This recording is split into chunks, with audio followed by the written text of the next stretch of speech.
এই যে ভিডিওটো দেখা পাইছে, ভিডিওটোত এখন বগা স্কৰপিঅ বাহনে 130 স্পীডত আহি এগৰাকী মহিলাক খুন্দিয়াই থিতাতে নিহত কৰে।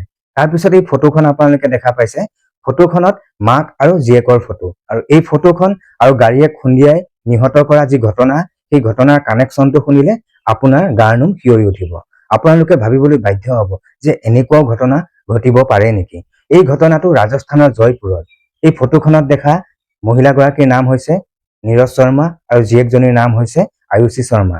এই আয়ুষী শৰ্মাৰ বাপেক যোৱা এবছৰ আগতে ঢুকাইছিলে। বাপেকে চৰকাৰী চাকৰি কৰিছিলে, কোৰ্টত ক্লাৰ্কৰ চাকৰি কৰিছিলে, কেৰাণী চাকৰি কৰিছিলে, আৰু গভৰ্ণমেণ্টৰ চাকৰি বাপেক ঢুকোৱাৰ পিছত হয় সেই চাকৰিটো মাকে পাব, নহলে জীয়েকে পাব। আৰু মাকে কয় এই চাকৰিটো মই কৰিম, জীয়েকে কয় মই চাকৰি কৰিম। সেইকাৰণে দুয়োজনীৰ মাজত সদায় কাজিয়াৰ সূত্ৰপাত হৈছিলে যে চাকৰিটো জীয়েকো চাকৰিটোৰ প্ৰতি লোভ আছে আৰু মাকৰ চাকৰিটোৰ প্ৰতি লোভ আছে।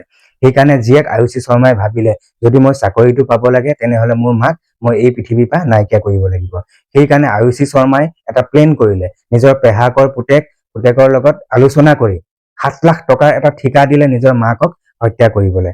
আৰু কথামতেই কাম, পেহাকৰ পিতেকে 7 লাখ টকাৰ ঠিকাটো লৈ এটা গেং লৈ পেলাই, লগত কেইজন মানুহৰ গ্ৰুপ এটা বনাই লৈ পেলাই এনেধৰণে বগা স্কৰপিঅ বাহনে আহি 130 স্পীডত আহি মাক নীৰজ শৰ্মাক আহি খুন্দিয়াই থিতাতে নিহত কৰে।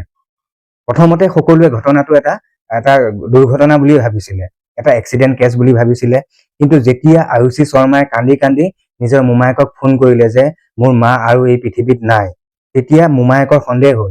কাৰণ আয়ুষী শৰ্মাৰ মাকে সদায় মোমায়েকক ফোন কৰি কৈছিলে যে ছোৱালী আয়ুষীৰ লগত চাকৰি আৰু ধন সম্পত্তিৰ কাৰণে সদায় মাকৰ লগত তৰ্ক বিতৰ্ক হৈছিলে, কাজিয়া হৈছিলে। সেইকাৰণে মোমায়েকে গোটেই ঘটনাটোৰ ওপৰত তদন্ত কৰিবলৈ আৰক্ষীক এটা গোচৰ দিলে। আৰক্ষীয়ে যেতিয়া সেই তদন্ত কৰি চিচিটিভি ফুটেজ পৰীক্ষা কৰিলে, গোটেই ঘটনাটোৰ সন্দৰ্ভত ইনকুৱাৰী কৰিলে, তেতিয়া আৰক্ষীও আচৰিত হ'ল যে ঘটনাটোৰ মূল কালপিত আয়ুষী শৰ্মা, অৰ্থাৎ নিজৰ জীয়েকেই 7 লাখ টকাৰ ঠিকা দি নিজৰ মাকক হত্যা কৰিছে। যেতিয়া এই ঘটনা গোটেই সামাজিক মাধ্যমত যেতিয়া ভিডিঅ'সমূহ ভাইৰেল হৈছে, তেতিয়া সকলোৱে একেমুখে এই ঘটনাটোক ধিক্কাৰ দিছে, গৰিহণা দিছে।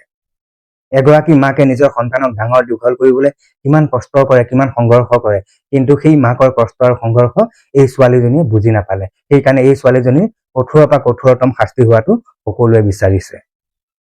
এতিয়া সকলোৱে একেমুখে কৈছে যে ঘোৰ কলিযুগ, কাকো বিশ্বাস কৰিব নোৱাৰি, এনেকুৱা সন্তান থকাতকৈ নথকাই ভাল। এই ঘটনাটোৰ সন্দৰ্ভত আপোনালোকে কি ক'ব বিচাৰে কমেণ্ট কৰি জনাব। আৰু এটা খবৰ আপোনালোকক দিবলৈ ওলাইছো, আজিৰ পৰা আমি প্ৰগতিশীল বিহালীয়ে ইউটিউব চেনেল এটাও আৰম্ভ কৰিছো, প্ৰগতিশীল বিহালী বুলি। আমাৰ যিসমূহ কণ্টেণ্ট আছে, যিসমূহ ভিডিঅ' আছে, সেই ভিডিঅ'সমূহ আমি প্ৰগতিশীল বিহালী নামৰ ইউটিউব চেনেলটোতো আপলোড কৰিম। আপোনালোকে যি ধৰণে আমাৰ প্ৰগতিশীল বিহালী ফেচবুক চেনেলটোক মৰম দি আগুৱাই লৈ গৈছে, আশা কৰিছো আমাৰ ইউটিউব চেনেলটোকো ঠিক তেনেদৰে মৰম দি আগুৱাই লৈ যাব। লাইক কৰিব, ছাবস্ক্ৰাইব কৰিব। সকলোকে ধন্যবাদ জ্ঞাপন কৰিছো।